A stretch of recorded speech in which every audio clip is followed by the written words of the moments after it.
Well, hey, all you wiretappers out there, back here in the studio, Gangland Wire, as you can tell. I don't know why I say that every time. Or you have it, I guess, just a way to lead into the show. And I have a cool show, I think, for you. I've been working on this off and on for quite a while. I tried to get even more background on it, but I thought I did pretty good. This is going to be the story of what happened when Sammy the Bull Gravano got popped for the Ecstasy ring. You know, there's a lot of rumors about it. There's a lot of different opinions about that. How much money was he making off of it? Was he really involved? Was it just his kid doing something that he comes in and bails out his kid as best he can? And as with both stories, it's kind of somewhere in between. Anyhow, well, let's just get started with this story. I think it's a great story. Now, that guy, Peter Moss, wrote his biography titled Underboss, and Moss talks about, in the last of the book, kind of, well, we'll get on into what happened to him after he goes in witness protection. And he's in witness protection when this book comes out. But the last man that Gravano sent to jail was Joe Watts, who was a Gambino family member and a really close confidant of John Gotti. And Watts had hired F. Lee Bailey, the famous F. Lee Bailey of the Dream Team, the OJ thing. F. Lee Bailey, when I was a young man, was the cat's meow lawyer. He was the big time lawyer. He could get you off anything. And Bailey got him what everybody thought was a sweet deal, and Watts was really grateful. And according to what I read, Watts had 10 Brioni suits delivered to Bailey. Now, Bailey assured him all he had to do was, for this sweet deal, all he had to do was just give some good tips on what's going on in the Gambino family. And, government doesn't really work like that. They want more than just a few tips, stuff they could get from low-level guys. And you're going to have to give them something good. They're going to have to be putting somebody in jail pretty quick if they let somebody like Joe Watts off. And I think it was a murder charge. I didn't really get into it. Now, Bailey claimed to Watts that the government's really got a weak case in order, as a lawyer, here's what you do. You don't really want to go to trial if you don't have to. You get to save money, usually. Oftentimes, they give you so much money up front, and that's how much money you get, whether you go to trial or not. And so, Bailey, in order to keep from going to trial, he claimed the government had a weak case in order to get Joe Watts to take this deal. Said Sammy the Bull's deep into witness protection. He's undergone plastic surgery, and they want to bring him back where somebody might see him, which is all kind of, he did a few things, but, he didn't do that much to alter his appearance. Gravano, he was wrong. Gravano was all ready, willing, and able to testify, and the government's ready, willing, and able to bring him to testify. And Joe Watts was failing miserably at his job as a top echelon informant.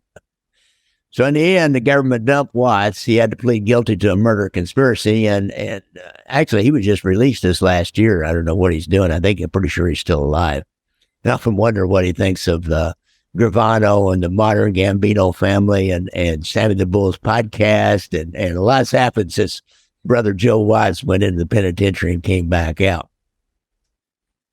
So when Peter Moss released this book, Underboss, he at the very end of it, he wrote, at that time, Sammy's wife had divorced him, sold her house and other property, and moved away from New York City with the kids, Gerard and Deborah.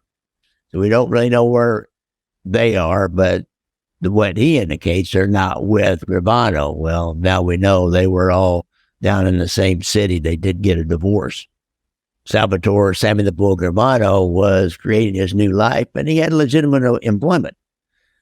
He created a company called Marathon Constructions and Creative Pools down in Phoenix. Now, Marathon Construction, I guess, was like the overarching kind of company, and then he had another minor company in the same building that's Creative Pools, wanting to build pools, and there's a lot of pools get built down in Phoenix, Arizona. If you ever flown over Phoenix, look down. Every house has a pool in the backyard. Moss wrote at the end of the book, Gravano has the body of a man 20 years younger than he is. And he still does. He looks good. Said he works out rigorously, runs 5 miles every morning. He started doing that at Quantico when he was, staying at Quantico when the FBI, I think it's a military base, actually, they keep people at, and they bring them back in up to New York or wherever they got to go to testify and then go back down to Quantico. So it's, it's up in that northeast area. And so you can, be really close to where you got to testify. He'd quit smoking, except maybe an occasional cigar too. He drank, like one Beefeater martini every evening and that kind of thing. And he says with 2 olives, a little tidbit about Sammy the Bull Gravano. He likes 2 olives with his martinis. Now, he did, as he claimed, he never testified against a member of his own crew. And he told Peter Moss, he said, La Cosa Nostra is not about honor and brotherhood. It's about greed and getting what you want and getting power. I told Moss that, at least my own kids now know what that life really is. And I hope other kids will realize it and not get into it. All you got to do is look at my experience, and it was not that good. And there's been several other guys, Michael DeLeonardo, he was the same way when he went in witness protection. First, he went to jail and wasn't talking. Didn't have really that long to go, but I think it was Peter Gotti, maybe some of the Gambinos, upper echelon Gambino people, they took his stuff and did not take care of his family and just let him go. And he told me, I told him, I said, I'm not in here forever. I'm coming back out, and I can't remember what put him over the edge to testify. There was something that kind of put him over the edge. And go back and listen. I've got a 2-parter out there on Michael DeLeonardo. It's really interesting. I repost every once in a while some little tidbits from it. I've done a couple of them about the night he was made, which is interesting, and one about his life growing up when he first got involved with mob guys. Peter Moss also puts in his book that he asked Sammy about his physical safety, and he said, Sammy replies, and this is a typical, hey, bro, a lot of guys that go into witness protection are constantly looking over their shoulder, always worried about whether somebody's going to find them or not, and live this life. A coward lives 1,000 deaths, and a lion only dies once, or something along those lines. And he's a lion. I can't take that away from the guy. He's a lion. He says, I don't worry about who that guy is in the corner, who that guy is that's, happens to be behind me. And I think I seen the same car, from when I left one place to when I arrive at another place, or I think somebody's sitting out front watching me or something like that. He said, I don't worry about that. If they get me, they get me. It's kind of like we had a guy in Kansas City said, and they were using bombs at the time, and they tried once with the bomb. And he used to joke. He said, if they get me, he said, I won't know it. It'll be over. So, and he had that kind of an attitude about that. And, he said, he didn't tell Moss, he said, whoever they send better be good. And they sent some guys out, that Carbonaro and a couple other guys. They sent some guys out, and they did some stalking of Sammy the Bull, and then they all got caught up in other stuff back in New York. And I didn't feel that they were really that good at it. There's other people I think they could have sent that were better than that, better than those guys they sent out. He did have a lot of his old tattoos from his younger life removed back then, except for one picture of Jesus.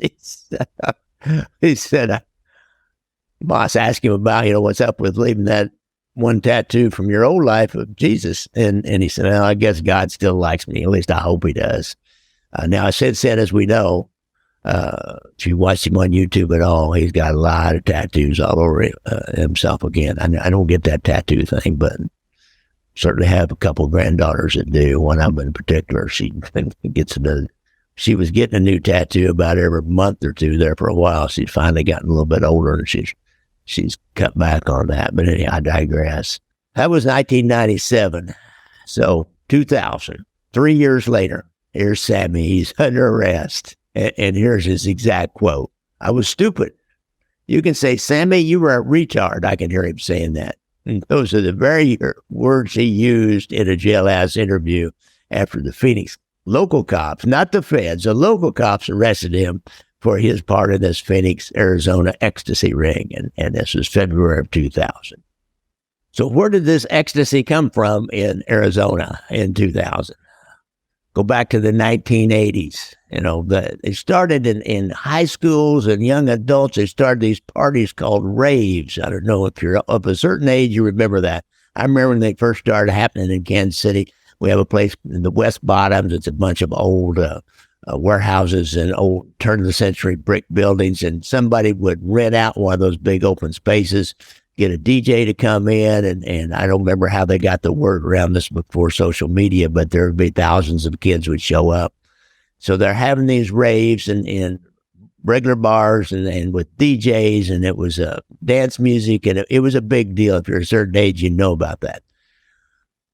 Same time, and a lot of young testosterone-filled young men were hanging out at a particular Taco Bell, and I think it was Gilbert, Arizona. So, it's all this whole Tempe, Scottsdale, Phoenix area. And they were kind of getting into this, and they were called devil dogs. They were like, I don't know, they were guys that liked to do steroids and lift weights and embraced a kind of a white nationalist, white power attitude. So they'd often yell white power and bark like dogs when they were beating somebody. And they often would catch some, dark-complected person, black person, dark-complected person, somebody they knew was a Jew, and beat them up. And the hangers-on would bark like dogs, and they were devil dogs. They started hanging out at these raves, of course, as all young people did. And ecstasy was growing in popularity. A little bit later, I'm going to go back and see where that ecstasy came from. It came from, of all places, best I could trace it back, was early on was the good stuff, came out of Europe, but before that, it came out of Israel. And I'm not sure exactly, it's really hard to trace something like that down, but best I could say, it came from Israel up to Europe and then over to the United States. But ecstasy became the drug of choice. And if you ever used it, as my understanding, it just kind of makes you feel good and mellow, and it's kind of connected with sex and young people and dancing and having a good time.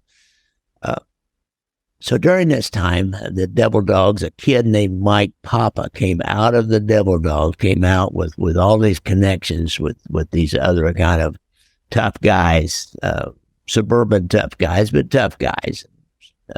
Weightlifters and jocks. And now Mike Papa did not know Sammy the Bull or Gravano's family at all. He was a little bit older than Gerard Gravano, I believe, but he was a enterprising young man. And Mike Papa started dealing with ecstasy, and he got some of these other guys, and he got a connection probably with Mexican ecstasy at the time, which was not as good. At the same time, the guy that was really into it in Phoenix area, the southwest part of the United States, was getting bigger and bigger because he had a direct connection back to the Netherlands, I believe, back to Europe, for a source of really high quality ecstasy pills. And his name was Sean Atwood. They used to call him English Sean.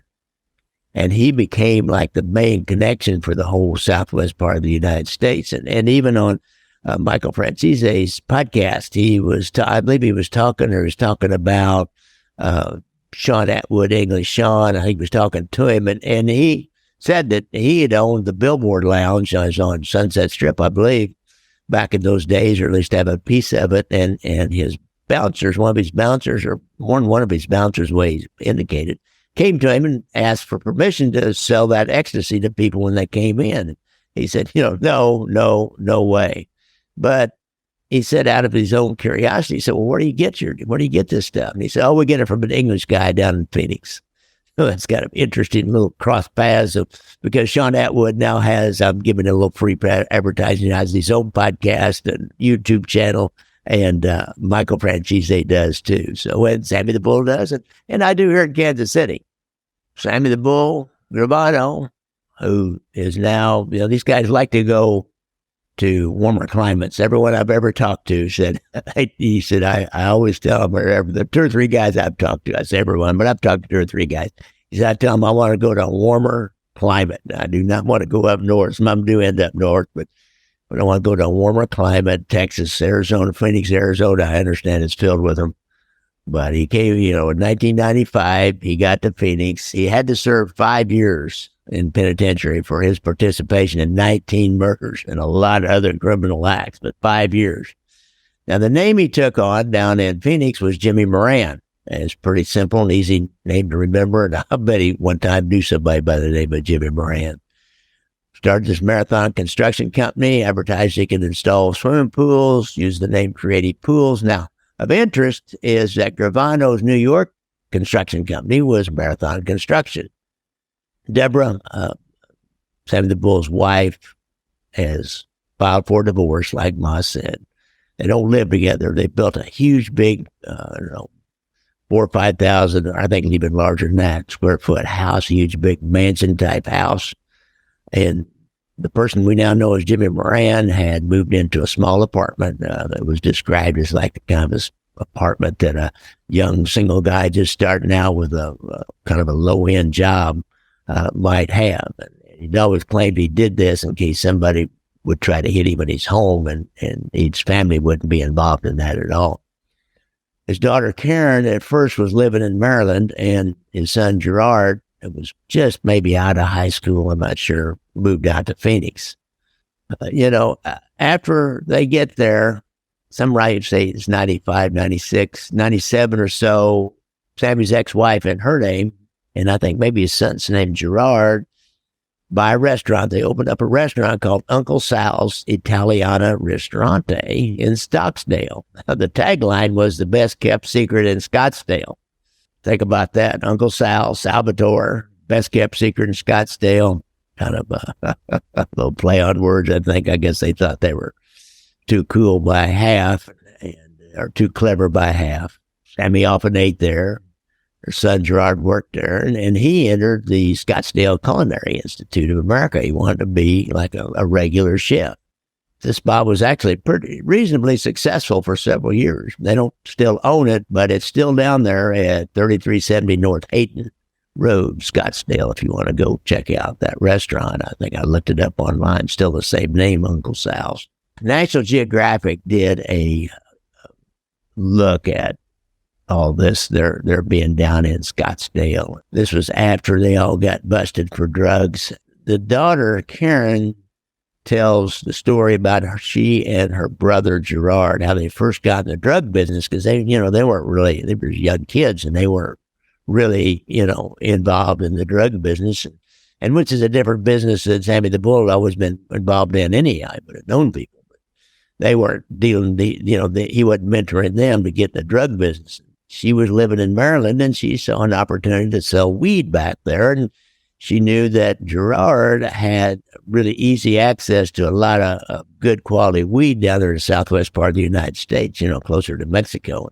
She got him to mail her a pound of weed, and some alert postal clerk caught it and turned him in, and they were going to bust him. The postal inspectors looked at it, and the case wasn't really that good, and in the end, neither one of them were prosecuted. But that's how they first got into making money off of narcotics, and there's a lot of money to be made in narcotics.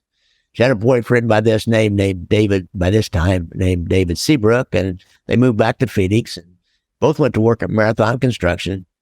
It was sometime around this time when, after they came back, 97, 98, that Gravano understands, he figures out, or somebody comes to him or something, that he wanted to get into selling drugs, or Gravano supposedly told people that he wanted to get into selling drugs.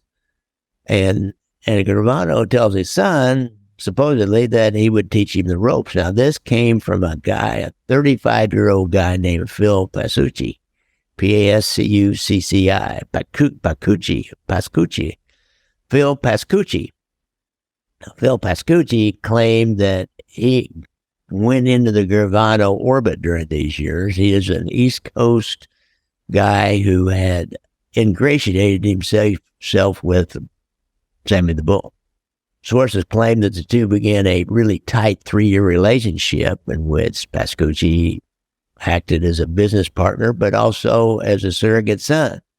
Pascucci will later claim that Gravano asked him to help him put together a large pot purchase. Gravano wants Pascucci to help him put together a really large-scale pot purchase or weed purchase. Pascucci claimed that he told Sammy the Bull, that's too hard, it's too dangerous, but here's a thing that's a new thing, you can make money, and it's not so dangerous, and that's ecstasy.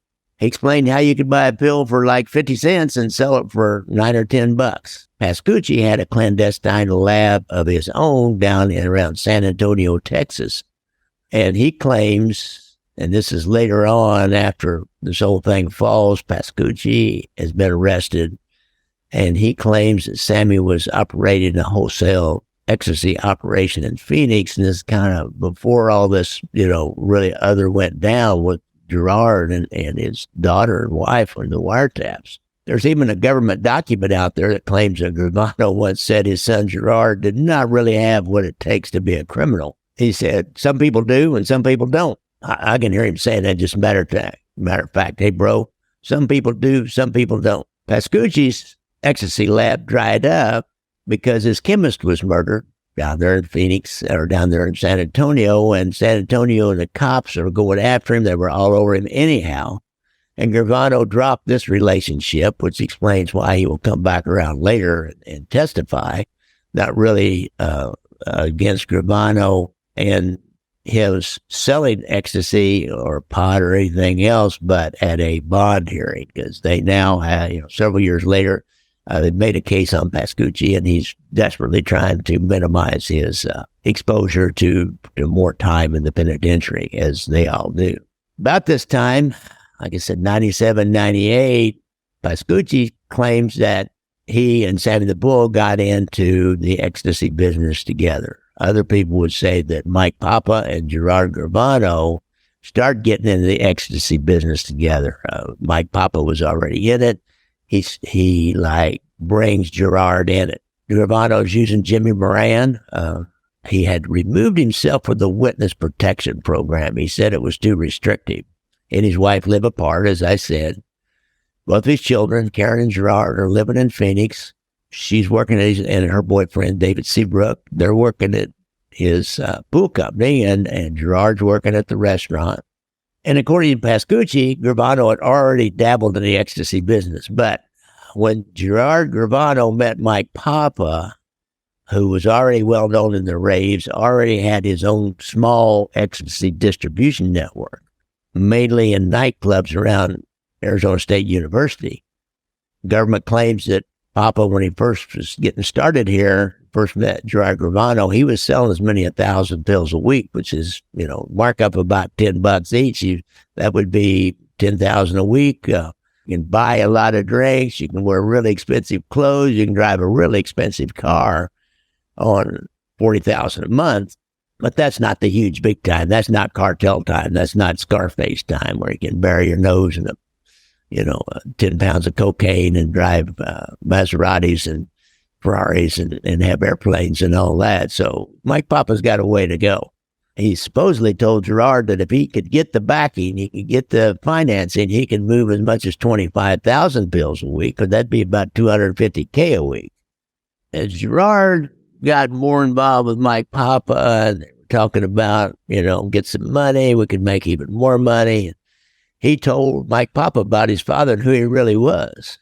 And Mike Papa, he knows an opportunity when he sees one, and he immediately starts, working Gerard to bring Sammy the Bull in. Sammy the Bull must have a bunch of money somewhere. Mike Papa will later testify that Gravano started giving him money for larger wholesale buys and mentored him in the ways of being a gangster, the ways of criminal behavior and how to avoid the police. Folks later will say that this Papa would become tongue-tied and stare at the floor when he talked to Sammy the Bull. It was like, in awe of him, I guess. One source would later allege that Sammy would kind of go up and down with Papa. One day or 1 week, Sammy would like him. The next week, he'd say, this kid, he can't be involved with us, indicating that he already had his own thing going and he was bringing Papa in. arrangement was pretty straightforward. Papa had a distribution network, and Sammy started providing cash for large wholesale purchases of really good ecstasy that came from Europe. And he also provided him with the threat of his name, and that was his big downfall. Because Mike Papa, when he had anybody give him any problem, he also had these devil dog guys that would come in. He was in mixed martial arts and knew a guy in that. And he could bring people in to strong arm people and eliminate competition, which he immediately started doing. And when that didn't work, he could always invoke the name of Sammy the Bull Gravano. I said, I'm part of the Gravano organization down here in Phoenix. Well, in 1999, Papa got a really good ecstasy connection with an Israeli from New York City.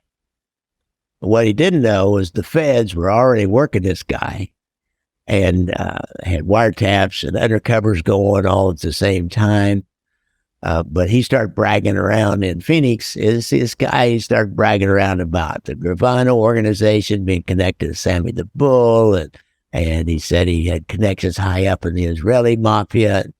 And he did start getting his supply of ecstasy from a smuggling organization ran by a guy, what you would call the Israeli Mafia. His name was Jacob. Koki was his moniker, I guess, or God. Now, Jacob Orgod specialized in hiring like strippers and people like that, Middle America, or young Israelis who would dress up like Orthodox Jews, and they would be the drug mules who would go to Europe and bring it back. And Orgod had a nationwide organization. He had his fingers into every major metropolitan area in America at the time, delivering ecstasy. He had a guy in New York, kind of an underling, a lieutenant named Ilian Zager.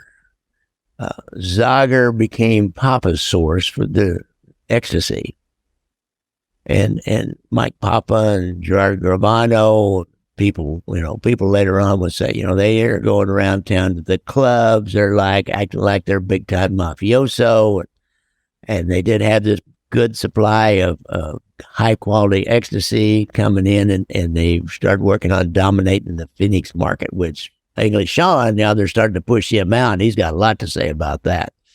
Backed up by these devil dogs and this mixed martial arts guy that just beat and intimidated their way into a bigger and bigger share of the ecstasy market. And a good example of this is in 1999, Gerard and Mike Papa confronted an ex-dealer, one of English Sean's, but also connected to the Israelis, a guy named Keller. And they caught him as he was leaving a club called the Pompeii near Arizona State University. Grabbed him up, started choking him and whacking him around. What's reported is George starts screaming, "This is our fucking turf." Mike Papa dropped Keller down the ground. They stomped him into a pulp. Well, this guy worked for their source, which is kind of interesting, Ilian Zager. And again, I think this is where English Sean figures into this. I didn't really work at I tried to get Atwood to come on the podcast, but he wouldn't. So somewhere around there, this is, because he tells a similar kind of a story just like that. He said it's one of his dealers. Zargers reportedly said some kind of a real bad killer dude known as Macho to Arizona. Keller and a couple other Zarger associates came into town, demanded a meeting with this Gravano organization, which Sammy the Bull admits that this did happen. And they went to Uncle Sal's restaurant. They had their sit down. We have a sit down, and he tried the old mafia tactics and, intimidation and, he make you an offer you can't refuse and all that kind of thing. I don't think they were too impressed. But this is going to come back to haunt him because he makes the claim something about he's the boss in all of Arizona, the Arizona Mafia, I guess. And he admitted to doing this later on, I believe. I'm sure he did. And he admitted that it was a mistake to do that. He thought he was still in New York. He thought he could buy the police off. He thought he could intimidate witnesses. And I say New York, this is suburban Phoenix, Arizona. By this time, Sammy's living in Phoenix area without really trying to hide his identity so much. He's gotten so relaxed out there. About this time is when those late 80s was when this hit team's coming down from New York City. And so I've got to, just go in and search on my podcast for the hit team from Phoenix, Arizona. The hit team, the Gambino hit team, after Gravano or something like that. I can't remember. You can find it.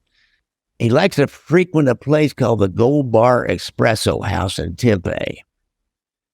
Now, I read an article about this, and this is, of course, after he gets busted, and the staff and many regulars will claim that they knew who he really was. Now, this Phil Pascucci will later testify that he did like to meet him at a coffee house to exchange ecstasy for money during that time. He also claimed that there was a certain steakhouse in Phoenix that a piano player, he was so well known there that the piano player would break into the theme from The Godfather whenever he came in. So I don't know, somewhere in there, there's some truth and some fiction. You never know. I talked to a policeman that was part of this investigation. He didn't really want to have his face out there and get on the podcast. But he gave me a lot of this, and he said, the only thing he knew about the coffee house, and a lot of this comes from news reporting, the coffee house is that Pascucci did say that he'd meet him in a coffee house. He wasn't sure about that whole steakhouse Godfather routine, but theme from The Godfather. It's a good story. What the hell? According to one article I read, he would often, at this coffee house, everybody knew him, and they even called him Mr. Gravano. And he would sign copies of his book for Underboss, for patrons of the coffee house. And the word got around, the word was getting around because during this time, the Arizona Republic, which is the newspaper out there, assigned a reporter named Dennis Wagner to go find out about him and write an in-depth piece about his life in Phoenix if he's going to live out there so publicly. And he had been on 60 Minutes by this time. All that, this is all trying to help sell books. He sold, I think he got like maybe $500,000 or $600,000 up front on that book. Because the victims of his murder victims, the relatives of his murder victims are trying to get some of that money. You can't really, to profit off your crime, there's laws in different states, and, there's not a federal law and national law on that, or another state.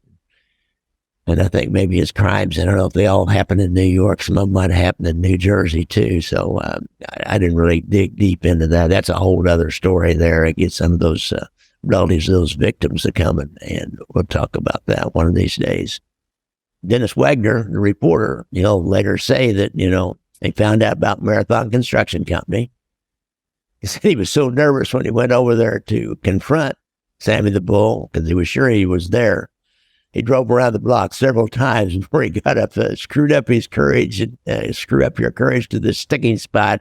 He got to the sticking spot and went in, no anybody up front at the desk, rang a bell. Sammy the Bull comes out. He says, Sammy the Bull says in a really rough, gruff voice, says, "What do you want?" The guy says, "I want to write a story about you and your life here in Phoenix." Sammy says, "You'll get people killed." Wagner's later will write that Gravano took him back into his office and threatened and pleaded and argued and asked him not to write this story. But, it's too late. He'd been on 60 Minutes, been living as Jimmy Moran on the surface. And a lot of people, too publicly, they knew him as Sammy the Bull. And he had fans. And said they had this one young woman who walked up to him and tried to call him Sammy the Bull. And he said, "Well, you don't call me that. You're too young." So she started calling him Mr. Gravano. In a weird turn of events during this time when he's living, in Phoenix under the name Jimmy Moran. Now go figure this. There's a police union in the Chicago area ran by a cop named John Flood. And it's called the Combined Counties Police Association of Illinois. And he has promised, I think on his website, they have a website or something, I think they still got one, a $500 finder's fee for anybody that would tell them where Sammy the Bull Gravano was living. John Flood, he's kind of a character. I talked to him once, and he was quoted, said, "It's despicable that an admitted murderer can be unleashed back out into society after spending less than 5 years behind bars. And this group of relatives, the men who had been murdered by Gravano, had already hired a lawyer, civil rights lawyer named Ronald L. Kuby, to sue him in civil court, and they're going after him, and so he's got a lot of people after him, but he doesn't care, and he's basically living, might as well be Sammy the Bull, the head of the Phoenix Mafia, because that word is getting around. Some of these people are still active with this. I saw a comment from one of them, so I'll probably try to start getting hold of a few of them and see if I can't do a story on that. What do you guys think? I think it'd be an interesting story. Their fight to get justice and compensation. So anyhow, here we are. He hadn't got arrested yet. Haven't really explained what all happened. Why don't we do a second episode on that? Going just quite a while. So I really appreciate you guys listening, and come back next week and listen to the second episode of Sammy the Bull Gravano in Phoenix and getting arrested for running the Ecstasy ring, and answer the question, was this his, and he was really making money out of it, and he just brought his kids in, or it was his kids' operation, and right now it looks like it could go either way. We got people talking both ways. His kids' operation, and he goes ahead and says, hey, I'll cop a plea to this. You can bag me, bag the big fish, just leave my kids out of it, or minimize what happens to my kids as a result of this. Because I believe they're all going to be involved. They certainly all, the wife, the daughter, and the son all ended up in court about this big Ecstasy organization. So don't forget to look out for motorcycles, folks, when you're out there on the street. It's still rode yesterday, actually, or the day before. Played golf yesterday. I rode over the weekend. That's what it was. I spent the whole day last Friday. Today's Tuesday, I think. Last Friday, I spent the whole day on it. Went up home about the hour north of here. Saw my brother and my cousin. And we all went out and rode somewhere, came back. And so anyhow, look out for motorcycles. And if you have a problem with PTSD, if you've been in the service, go to the VA and get that hotline and call that hotline number. If you've got a friend or a relative, call that hotline number and see about help, because there's help available for people with PTSD. Thanks a lot, folks. Thanks a lot, folks. Thanks a lot, folks. Thanks a lot, folks.